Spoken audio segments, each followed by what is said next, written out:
Welcome back to the e-learning portal. We're still on session 6, and this is the third video of session 6. The objectives in this part of session 6, which is video C, is to help you to describe ways in which damages can be reduced in transportation. It will also help you to describe ways in which financial advantages can be created in transportation services. At the end of this video, I'm hoping you'll be able to list certain tips that would help you to identify things or identify what you as a forwarder can do in helping your client. This is the only way you can maintain them. If clients feel you are giving them the sort of help required that is of value, then they will bring their contracts and jobs back to you. At the end of the video, I expect that you would appreciate how to achieve efficiency in transport services.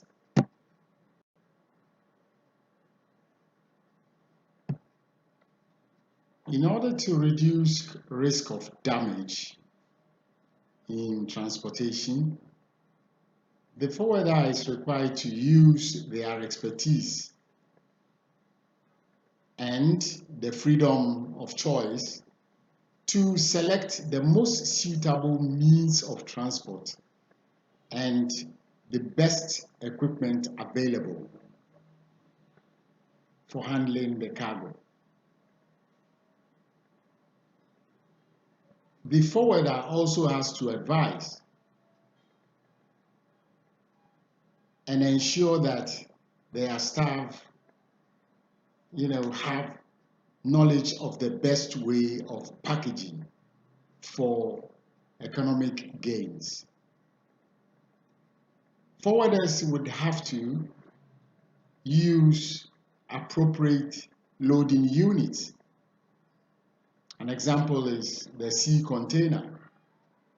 And if possible, forwarders have to avoid transshipment and handling.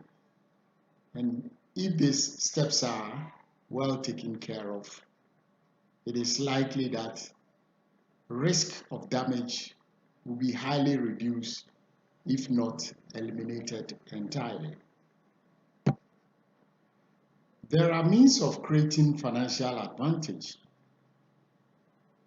to both the forwarder, and this will inure to the benefit of the forwarder's client, so that they will keep coming back. In fact, collecting individual consignments and putting them together for a single large consignment, what we call groupage or consolidation services, lead to optimal use of capacities and reduced rate of freight. All you are trying to do in putting individual goods together in consolidation is to, make full use of the capacity of the loading units. And by that, the freight would be reduced for individual consignees in the end. To provide groupage service, however, the forwarder needs a partner at the destination of the groupage shipments. And that is another partner is required to break, the consignment in bulk. At the destination, the consignment will have to split up into the original individual consignments, and then arrangement is made for delivery to the individual consignees. By grouping many different small consignments from different consignors into one large consignment, The forwarder achieves economies of scale. The forwarder can negotiate lower freight rate with the carrier. Part of this financial advantage is passed on to the customers and they'll be happy. In fact, very few, if any, manufacturer or distributor of goods can manage to achieve this effect that a forwarder can easily obtain. I have on this slide now a list of ways in which forwarders can help their clients to keep them happy. First, the forwarder should be able to advise their clients on the most advantageous freight rates and charges for all the ancillary services provided. 2. The forwarder should always be prepared to make appropriate arrangements for warehousing, for the collection and the delivery to places for carrying out the various duties connected with general logistics. 3. The forwarder should play their role as a trustee between the seller and the buyer and their banks in facilitating international transactions when it comes to fulfilling payments. The forwarder should also be able to establish new contracts or contacts for trade and discovering new markets, because these are things that clients would always seek for help from freight forwarders, because forwarders will be based at the destination, so they should know, who the local dealers of particular goods and services are. There are also a few tips that a forwarder can keep at the back of their mind in order to achieve efficiency in providing transportation. 1. A forwarder must achieve sufficient volume of cargo to make a profit through the arrangement of transport and the handling. A forwarder needs to achieve a balanced flow of cargo, which should make it possible to avoid empty return journeys by planning jobs well. Because if the means of transport can come on the return journey with some cargo or some service, that would increase the resources.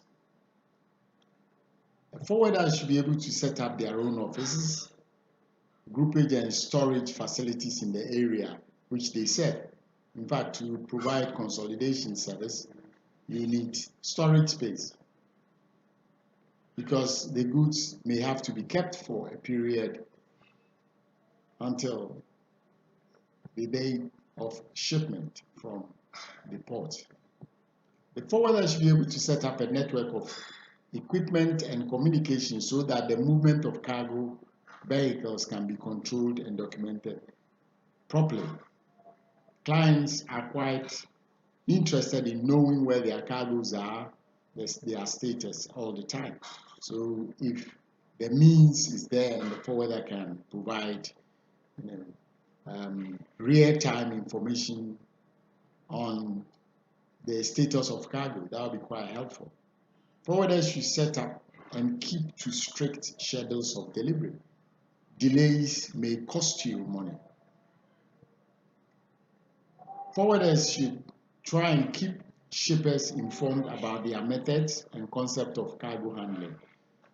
If you are going to provide a service as an agent, then you will have to act on instructions. As a principal, you also need to give real-time information on clients' cargo if they wish to know. And if they don't, it will be helpful if they do know so they can sleep well. Forwarders must try to achieve a high level of customer service and maintain this level if they want to increase volume of business and thereby increase their profits.